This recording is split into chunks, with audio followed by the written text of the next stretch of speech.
یہ واقعہ اس زمانے کا ہے جب عرب کے جنوب میں ایک طاقتور حاکم تھا جس کا نام ابرہہ تھا۔ ابرہہ غرور اور طاقت کے نشے میں ڈوبا ہوا تھا۔ اس نے ایک عظیم عبادت گاہ بنائی اور چاہا کہ لوگ کعبہ کو چھوڑ کر اسی کی بنائی ہوئی عمارت کی طرف آئیں، لیکن عرب کے لوگ اب بھی کعبہ کا رخ کرتے تھے۔ ابرہہ کا غرور۔ ابرہہ کو یہ بات برداشت نہ ہوئی۔ وہ ریگستان میں کھڑا اپنی فوج اور ہاتھیوں کو دیکھ کر بولا، میں کعبہ کو گرا دوں گا تاکہ دنیا دیکھے اصل طاقت کس کے پاس ہے۔ ریگستان کی دھوپ تیز تھی، آسمان نیلا تھا اور دور دور تک سبز درخت خاموش گواہ بنے کھڑے تھے۔ مکہ کی طرف پیش قدمی۔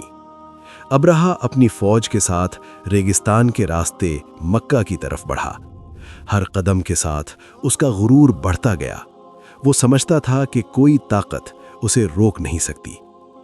اللہ کا فیصلہ۔ جب ابرہہ مکہ کے قریب پہنچا تو اس نے آسمان کی طرف دیکھا۔ سب کچھ پرسکون تھا، نیلا آسمان، ہلکے سفید بادل اور سبز درخت۔ اچانک آسمان میں چھوٹے چھوٹے پرندے نمودار ہوئے۔ ابرہہ حیران رہ گیا۔ عذاب کا آغاز۔ وہ پرندے اپنی چونچ اور پنجوں میں چھوٹے کنکر لیے ہوئے تھے۔ وہ کنکر ابرہہ اور اس کی فوج پر گرنے لگے۔